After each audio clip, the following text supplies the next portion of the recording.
ಕೋಲು ಮಂಡೆ ಜಂಗುಮ ದೇವರು ಗುರುವೇ ಕ್ವಾರಣ್ಯಕ್ಕೆ ದಯ ಮಾಡವರೇ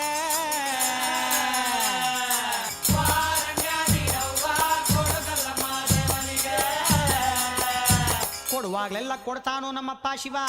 ಅವನು ಒಲಿದ್ರೆ ಕೊರಡು ಕೊಂದರಿ ಬಂಗಾರ ಬಾಳವ್ವ. ಅಕ್ರೆ ಮಾತಾಯಿ ಭಿಕ್ಷೆ ಹಾಕವ್ವ ಅಂದವನೇ ಮಾದೇವ.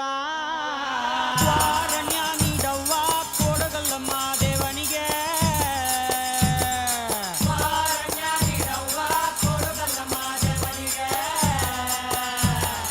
ತಾಯಿ ಅಂದ್ರೆ ತಾಯಿ ಆಗಬೇಕಿಲ್ಲ ತಾಯಿ. ಲಗ್ನ ಆಗದೆ ಇರೋ ಹೆಣ್ಮಗಳು ತಾಯಿ. ಭಿಕ್ಷೆ ನೀಡಿದ್ರೆ ಬಾಳ ಬಂಗಾರ ತಾಯಿ, ಬೈದುಡಿದ್ರೆ ಬಾಳ ಬೂದ್ ಗುಂಬಳಕಾಯಿ ಎಂದವನೇ ಮಾದೇವ.